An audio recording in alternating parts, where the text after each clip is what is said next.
Brahmachari Yamuna Tira Brahmachari. Jai Om Vishnu Bhat Paramahamsa Parivjagacarya Ashtotra Sadasi Srimad His Divine Grace A.C. Bhaktivedanta Swami Srila Prabhupada Ki Grantaraj Srimad Bhagavatam Ki Samaveta Bhakta Vrinda Ki Jai Thakur Premanande. All glories to assembled devotees. All glories to assembled devotees. All glories to assembled devotees.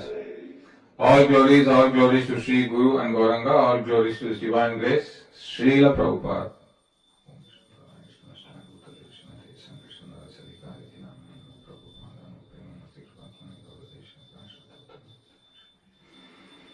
Nama Om Vishnu Padaya Krishna Prasthaya Bhutale Srimate Bhakti Vedanta Swaminiti Namine Namaste Saraswati Deve Gauravani Pracharane Nirvishesha Shunyavadi Paschatya Deshatarine. Om Namo Bhagavate Vasudevaya.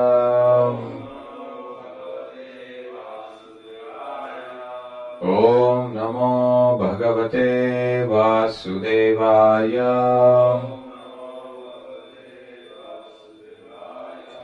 Om Namo Bhagavate Vasudevaya. Narayanam Namaskritya Naram Chaiva Narottamam Devim Saraswatim Vyasam Tato Jayamudiraye Nashtaprayeshu Avatreshu Nityam Bhagavata Sevaya Bhagavati Uttama Shloke Bhakti Bhavati Naistikhi. Today we are continuing to read from Srimad Bhagavatam, Canto 3, Chapter 32, entitled Entanglement in Fruitive Activities, text number 2. Sachapi Bhagavad Dharmat Kama Mudaha Paran Mukaha Yajate Kratubirdevan Pitrumscha Shraddhayanvitaha. Sachapi Bhagavad Dharmat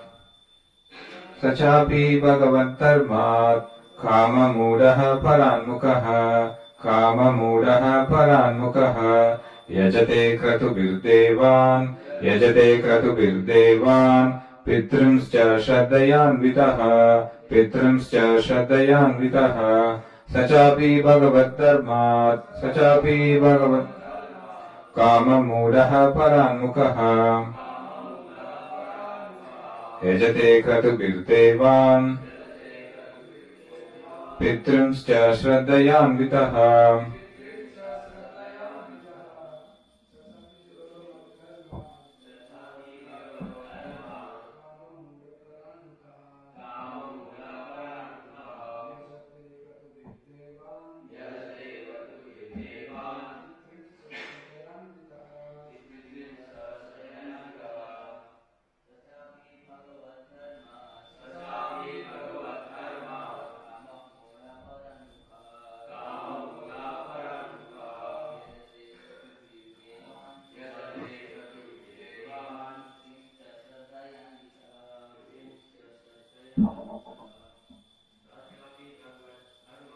Sachapi Bhagavad Dharmat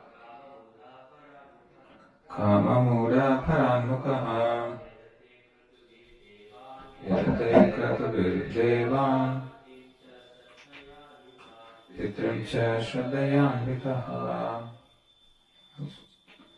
Word to word meaning: Saha, he, cha api, moreover, Bhagavad Dharmat, from devotional service, Kama Mudaha, infatuated by lust, Parakmukaha, having the face turned away, Yajate, worships Kratubihi with sacrificial ceremonies, Devan, the demigods, Pitran, the forefathers, Cha, and Shraddhaya, with faith, Anvitaha, endowed. Translation and purport by His Divine Grace, A.C. Bhaktivedanta Swami, Srila Prabhupada. Such persons are ever bereft of devotional service due to being too attached to sense gratification, and therefore, although they perform various kinds of sacrifices and take great vows to satisfy the demigods and forefathers, they are not interested in Krishna consciousness, devotional service. Purport. In Bhagavad Gita 7.20, it is said that persons who worship demigods have lost their intelligence. Kamaistais hritakyanah. They are much attracted to sense gratification and therefore they worship the demigods. It is, of course, recommended in the various scriptures that if one wants money, health or education, then he should worship the various demigods. A materialistic person has manifold demands and thus there are manifold demigods to satisfy his senses. The Grihamedis, who want to continue a prosperous materialistic way of life, generally worship the demigods or the forefathers by offering pinda or respectful oblations. Such persons are bereft of Krishna consciousness and are not interested in devotional service to the Lord. This kind of so-called pious and religious man is the result of impersonalism. The impersonalists maintain that the Supreme Absolute Truth has no form and that one can imagine any form he likes for his benefit and worship in that way. Therefore, the Grihamedis or materialistic men say that they can worship any form of a demigod as worship of the Supreme Lord. Especially amongst the Hindus, those who are meat eaters prefer to worship goddess Kali because it is prescribed that one can sacrifice a goat before that goddess. They maintain that whether one worships the goddess Kali or the Supreme Personality of Godhead Vishnu or any demigod, the destination is the same. This is first-class rascaldom, and such people are misled. But they prefer this philosophy. Bhagavad Gita does not accept such rascaldom, and it is clearly stated that such methods are meant for persons who have lost their intelligence. The same judgment is confirmed here, and the word kama mudha, meaning one who has lost his sense or is infatuated by the lust of attraction for sense gratification, is used. Kama mudhas are bereft of Krishna consciousness and devotional service and are infatuated by strong desire for sense gratification. The worshippers of demigods are condemned both in Bhagavad Gita and in Srimad Bhagavatam.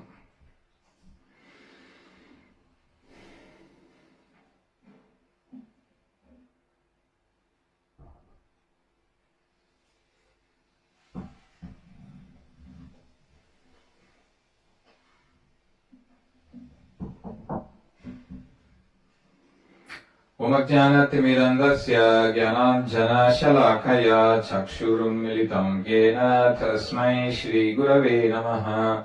Shri Chaitanya Manobishtam Stapitam Yena Bhutale Swayam Rupa Kadamayyam Dadati Swapadantikam Vandeham Shri Guru Shri Yuta Padakamalam Shri Gurun Vaishnavamscha Shri Rupam Sagrajatam Sahagana Raghunathanvitam Tam Sajivam Sadvaitam Savadutam Parijana Sahitam Krishna Chaitanya Devam Sri Radha Krishna Padan Sahagana Lalita Shri Vishakhanvitamscha He Krishna Karuna Sindhu Dinabandhu Jagatpate Gopesha Gopika Kanta Radha Kanta Namastude Tapta Kanchana Gaurangi Radhe Vrindavaneshwari Rishabhanusute Devi Pranamami Haripriye Vanchakalpatarubhyascha Kripa Sindhubhya Evacha Patitanam Pavanebhyo Vaishnavebhyo Namo Namaha.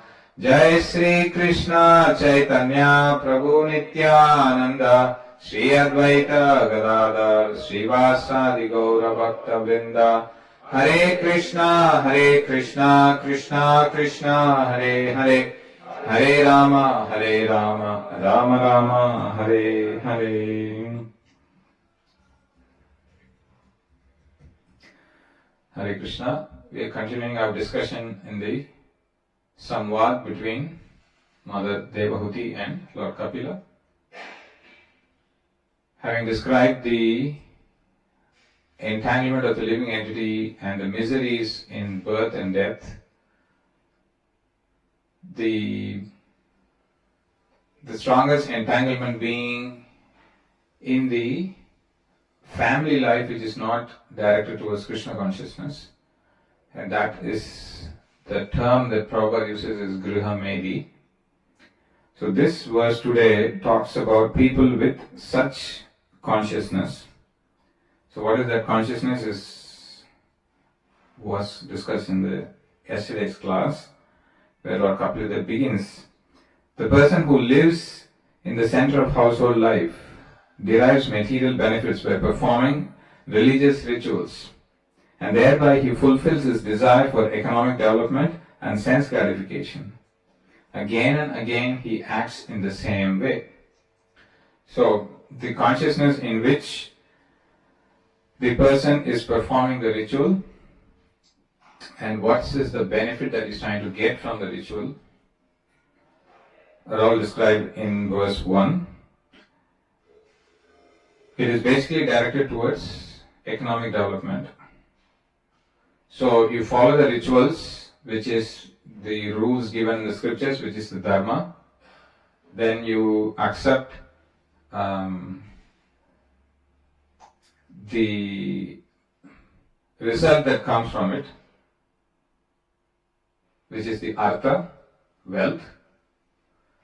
And depending on how you use the wealth, you will get results. You're using it for personal sense gratification, you will get results accordingly.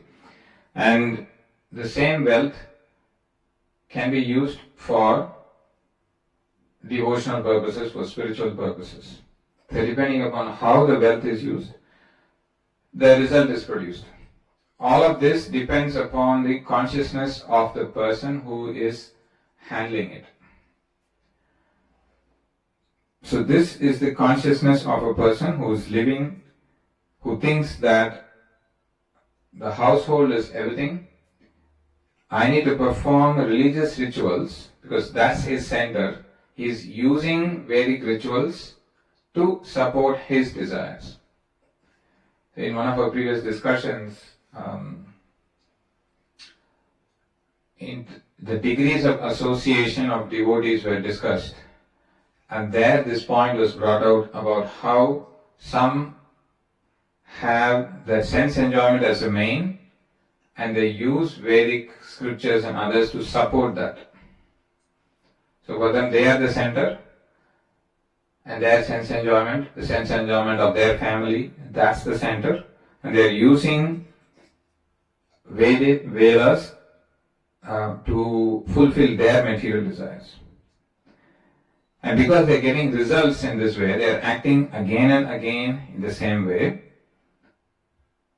Such persons, coming to today's verse, are ever bereft of devotional service. Why is that? Because the rag or attachment is not towards the Lord, but the rag or attachment is towards sense gratification. The actions they are performing are through various kinds of sacrifices. And they take great vows to satisfy the demigods and forefathers. So bereft of devotional service is covered by the word Bhagavad Dharma. They are not interested in that because they are Kama Muda and they have turned their face away, Parak Mukha. They have turned away their face from the Supreme Lord, but they still have the tendency to worship, they still have the tendency to sacrifice, they are even called as Bhaktas. Any verse from the Bhagavad Gita, you remember where Krishna says that there are Bhaktas of demigods? Anyone can remember any verse? Epi Anya Devata Bhakta. 9th chapter. Krishna explains, and today's purport, which verse Prabhupada is quoting from Bhagavad Gita in the purport?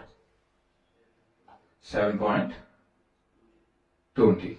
So, can you read the translation of that?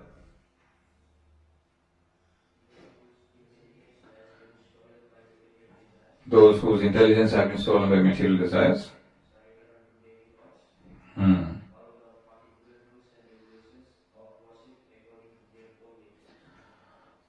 So, the tendency to worship is there, the tendency to follow rules and regulations is there, and they also surrender to the demigods. And then 7.21 is the Prabhupada in the purport gives the science behind the faith they have. Because even in today's verse, the Shraddhaya, with faith. So the demigod worshippers, they do have faith, they do perform sacrifice, they do perform rituals, they chant mantras, they do offer oblations in fire to satisfy the demigods and the forefathers. So everything is there except that they have turned their face away from the Supreme Lord. So that's why in the next 7.21 Bhagavad Gita, Lord will also describe them as Bhakta. Yo yam yam tanum bhaktaha. Shraddhayarchitum ichchati. Tasya chalam shraddham tam eva vidadami aham. I am in everyone's heart a super soul. As soon as one desires to worship some demigod, I make his faith steady, so that he can devote himself to that particular deity. So here in this particular purport, Prabhupada explains that the demigods themselves cannot induce faith in the heart of their worshippers to worship them. The explanation is given by the Lord here, that it is He as a super soul who is seeing that this particular living entity wants to fulfill a particular desire. There is intense desire in the heart of the living entity. So, to fulfill that desire, and he is interested to worship a particular demigod. Super soul is very close to the heart, in the heart of the living entity, and he induces faith in the heart of the living entity to worship that particular demigod.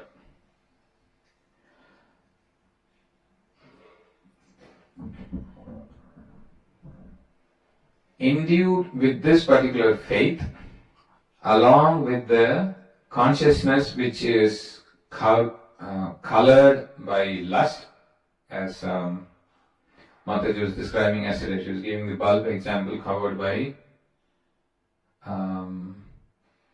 red tape or something. So their consciousness is covered by lust, but they're willing to do the whole process of worship, surrender, go through the ceremony, and all of that. So when discussing this theme of sacrifice, Prabhupada describes about the consciousness, if it is absorbed in matter, and if in that consciousness you do a particular sacrifice, because the consciousness is imbued in matter, you are going to get material results. Now, matter as such is temporary, right? It's not permanent, it doesn't withstand the test of time. Because you're doing rituals to get material results, which are all material, the results will not last longer. Because material results are temporary. Now, what is inducing them to do this is their lust. So there is a person who's doing the sacrifice, then he is putting the sacrifice in a consuming agent. So there is the person, the technical terms used are the priest, then the yajaman, then there is a sacrificial arena or a kund which consumes that, and then based on that you get a result. So the contributor, contribution, the consuming agent, and the result. So this is how technically in 4.24 Lord Krishna describes about sacrifice. Brahmarpanam, Brahma Havir, Brahmagnam, Brahmana Hutam, Brahmaiva Tena Gantavyam, Brahma Karma Samadhinam. In that section of a very elaborate purport, Prabhupada says that a person is absorbed in material consciousness. He is doing the same activities. Contribution, he is a contributor, there is a consuming agent, he gets material results. If the same consciousness is transferred towards Krishna, it is Krishna consciousness. With that consciousness, you do the same activity of yajna, where you are the contributor, but your consciousness is towards pleasing the Lord. Then there is this consuming agent, then there is a result. When you do it in this way, all of the contributor, contribution, all of them become spiritual. And you get spiritual results. Because spirit is not under the control of time, and because you are getting spiritual results, the results you get will not be affected by time. So this is how you understand the intricacies of what is happening behind a sacrifice. The actions are exactly the same. The person is sitting, a yajna kund is there, he is offering grains, he is offering ghee, and there is fire which consumes it. So there is a contributor, there is contribution, and then there is consumption. The key difference, however, is the consciousness of the person. If he is doing it to please the demigods, he will get temporary results.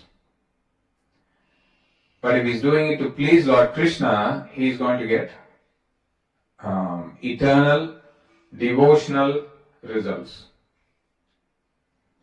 Where the same time, effort, energy that you are putting in, you can get results which are everlasting.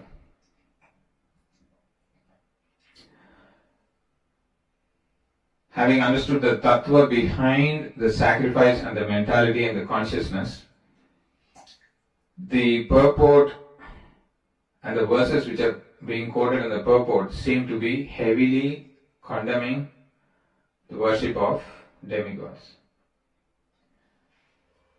However, there are good qualities in demigod worship. In fact, they can turn around and say that Bhagavad Gita itself encourages worship of the demigods. 3rd chapter, the Lord is saying, I sent forth the system of sacrifice and the demigods, and I bless them, saying, do these sacrifices and be happy in this world. So that is why we are doing it. So how would you respond to such a statement? How will you react to such an argument?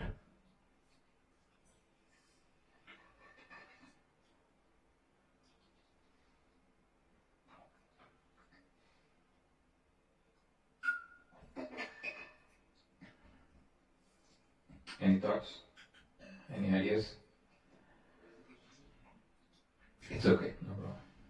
You remain in your samadhi, no problem. Others? Yes, in the same Gita it said, demigod worships are there.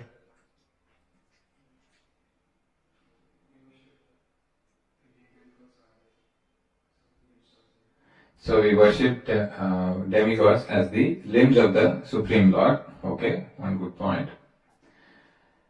So, yeah, I'll try to list the good qualities of those who are worshipping demigods, because the purport and the mood of Prabhupada seems to be heavily condemning demigod worshippers. So in his Surrender Unto Me guide, His Grace Bhujan Prabhu, when he's discussing this yoga ladder, he discusses this point, why such a worship is encouraged. Now, if I can't perform karma yoga at a very detached level, which is very high for me, at least start from the worshipping of the demigods. And that is where in that section alone, the worship of the demigod is introduced, and that's where the potency of sacrifice is also being elaborated. So the system of sacrifice has got many benefits. One of them is that it carries the will of the Lord.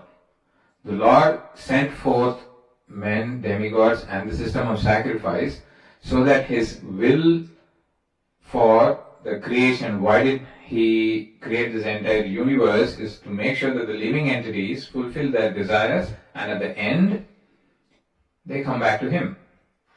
So this will of the Lord is there in the act of sacrifice.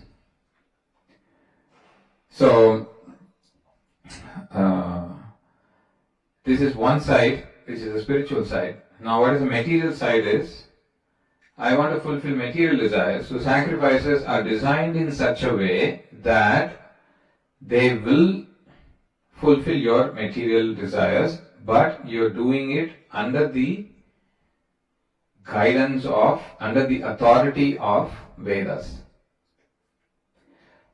So the good quality of demigod worshippers is that they are willing to accept an authority, and that authority is Vedas, and Vedas are coming from the Supreme Lord. Therefore, they are accepting the authority of the Supreme Lord, but they are doing it in an indirect way, as Krishna describes, avidhi purvakam. So the system of sacrifice gradually elevates a person, and as I described earlier, they are willing to go through this process. They have faith. They are fond of chanting mantras, they are fond of sponsoring a sacrifice, they are eager to take some grains and put in the fire, so that tendency is there. So these are all good qualities, and they also understand that they have to maintain a certain amount of purity. Like whenever they invite a priest to their home, what do? They clean up their home, they dress themselves in a nice way, and they talk politely. All of these are good qualities in those who are worshipping demigods. And this is how, as preachers, we should be able to appreciate their good qualities. And as Bhujan Prabhu says, their only problem is that their goal is material. We have to gradually educate them, elevate them to change their goal from something material and temporary to something which is spiritual. As Prabhupada says in this particular purport, they are misled, which means it is our responsibility to correctly lead them. They have lost their intelligence, but by the mercy of Srila Prabhupada, we haven't lost our intelligence. So it is our responsibility to give that intelligence to them by appreciating their good qualities and encouraging them for their good qualities and gradually elevate them. So many times I face instances where people come with a lot of offering and then they'll say, do you have a priest? I want to offer oblations to my forefathers. I want to do this particular puja. Is the altar open? Is the pujari ready? I said, yeah, thanks for coming to the temple and thanks for bringing all of this. We have a particular system by which you need to pre-book a priest to do all of these pujas. All of this can be done. So when talking to one such family, they brought all of this and they got dakshina, they want to give it to a brahmana and then they want to take blessings and all of that they want to do it straight away.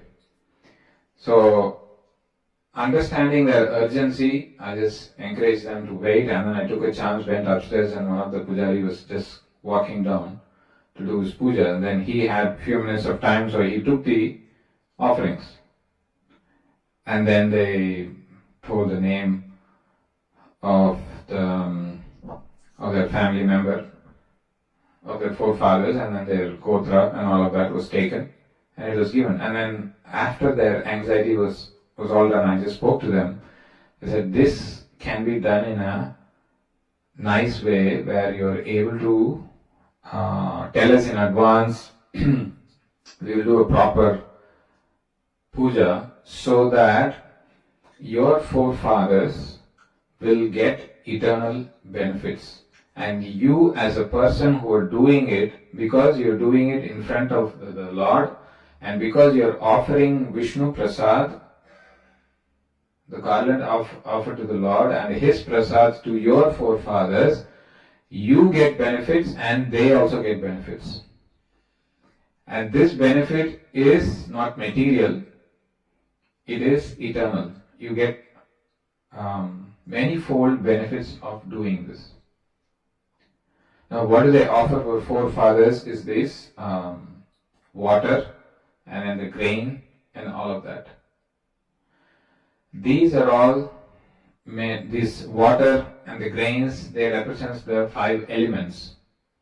So what is the body made up of? Current material body is made up of 5 elements.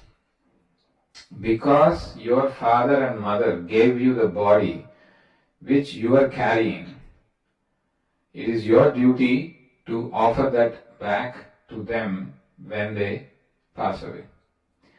And the science of sacrifice is such that all the offerings are taken through the form of water and then it is offered to the forefathers. Now we may not know where our forefathers are, but the Lord knows, because even the forefathers, they are also part and parcel of the Supreme Lord. The most important ingredient in any of those sacrifices, even for offering pinda to the forefathers as described in the purport, the most important ingredient is your faith in the process. That you will get only when you consult proper priests and when you read scriptures. If that faith is not there, it is just a blind ritual. Neither are your forefathers going to get benefited, nor are you going to get benefit. You're just coming and spending time, money, energy and all of that. So why don't you do all of that with faith and knowledge? That comes from scriptures and that's what we are giving you. So they should know why they are chanting this particular mantra. What is the science behind it? And if I'm offering it to this particular, if I'm offering it to the Lord, how does it go to the Pitrus? Because they are also part and parcel of the Supreme Lord. So the usual example Prabhupada gives is, you water the root, then all the branches and leaves, they get nourished. You feed the stomach, and all the organs are nourished. Because you are doing the same puja to forefathers in front of Lord Krishna, who is the root, even though you don't know where your Pitras are, he knows. So therefore, this puja, when done with faith, Shraddha, along with the proper ingredients and the consciousness to please the Lord, then you are also getting benefit and the forefathers are also getting benefit. So this is how I felt the good qualities of demigod worshippers and those who want to offer oblation to their forefathers. They can be dovetailed, as Prabhupada says many times, dovetailed in the service of the Lord, and we are gradually elevating them. So the same family, when we had Mahalya Amavasya, which is that Pitrupaksha time, when you don't remember the passing away tithi of your forefathers, you have forgotten that, you can do during the Pitrupaksha anytime you do, you get that same benefit. So the same family, they came prepared, they booked ahead of time, they brought all the ingredients. Previously they took a Bhagavad Gita again. This time also they bought a Bhagavad Gita. And they were happy because they are now doing it with knowledge. And their consciousness is prepared. It's not that I've taken 2 hours off from my work, so I just rush, book something, or then place something in front of the altar on Pitrupaksha, and then I'll run away, and my forefathers will be happy. No, I'm sorry, sir, it doesn't work like that. You have to do it with faith. So that is where devotees have to properly lead them, give them the intelligence. Use that same eagerness to attain material things, that karma, and dovetail it towards the Supreme Lord. Because Bhagavatam says, whether you have full of desires also, still approach the Lord. Akama sarva kamova moksha kama udarati tivrena bhakti yogena yajeta purusham param. So we are asking them to engage in, you have sarva kama, no problem, approach the Supreme Lord. What is the example? Dhruva Maharaj. He had the highest ambition for getting a kingdom better than Lord Brahma. Is your desires as great as him? No. What did he do? You were full of desires, he was also full of desires. Follow what he did. He did Tivrena Bhakti. He took instructions from Narad Muni. Then we know the whole pastime. So we can convince those who are kamais, taistais, hridagyana. Instead of going to Anya Devata, we can ask them to come to the Supreme Lord and tell them that your material desires also will get fulfilled. And as Prabhupada describes, they are trying for different levels of material happiness. One can achieve a life of Krishna consciousness is therefore the solution to all problems of material existence. Prabhupada puts it in 4.31 purport. You are looking for happiness, right? That's why you're doing all these sacrifices. Now when you do it to satisfy the Supreme Lord, you get not only material benefits, so that your dharma, artha, kama are also satisfied, you're also entering into the kingdom of God. You're getting spiritual benefits, devotional benefits.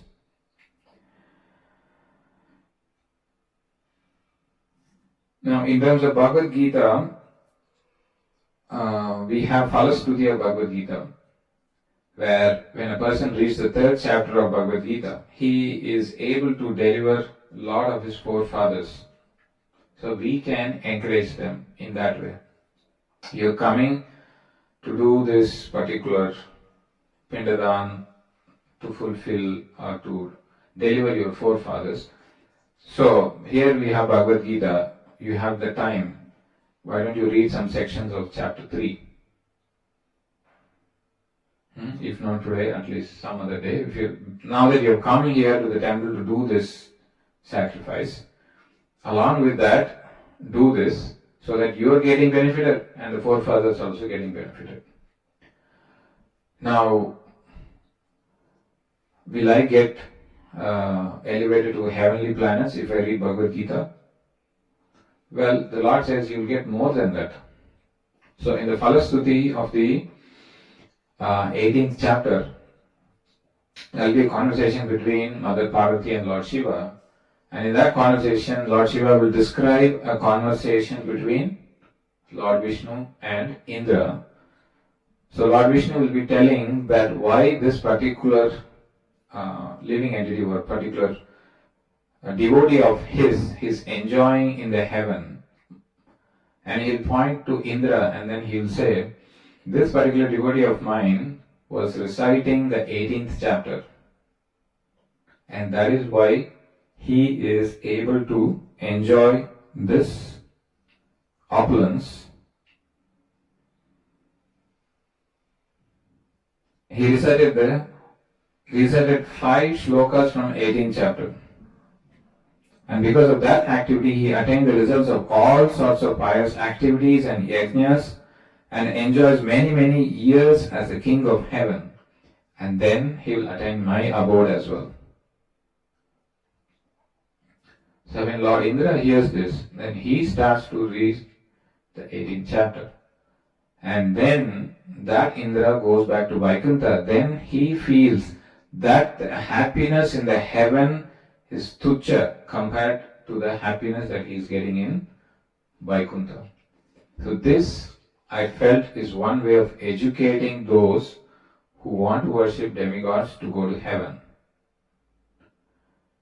Recite the chapter 18, any 5 shlokas, you get the same benefit. Of course, when they are coming in touch with the Supreme Lord, they will get purified. The point I'm making is they have to be educated because they know heaven has got enjoyment. We have to educate that Vaikuntha has got much better enjoyment than heaven, where you don't have to come back. Because as Gita describes, because the same people who accept Vedas, Bhagavad Gita, they tell that I'm worshipping demigods because it's in the Bhagavad Gita. But the same Gita also says this point. Because you can use their own argument and tell them, you're accepting one portion of Gita, why don't you read the whole Gita and accept the entire conclusion? Where Krishna says that the happiness in the any planets, heavenly planets or Brahmaloka is temporary. You'll have to come back when your pious credits are over. Shrine punye mrityulokam vishanti. So that's also described as to how a jiva falls down from the heaven back to the earth.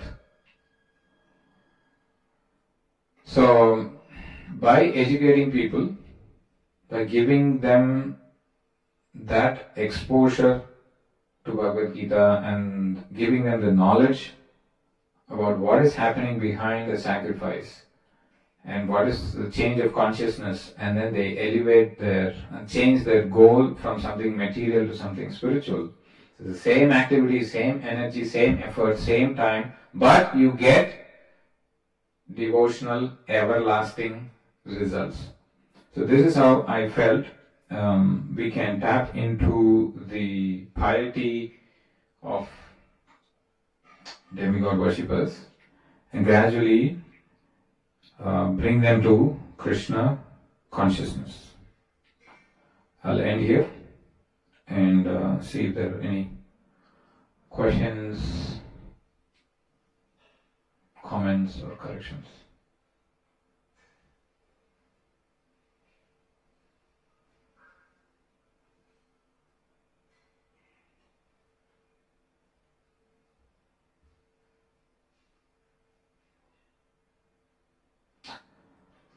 Yeah, this Om Tat Sat is that. Yes, you have a question.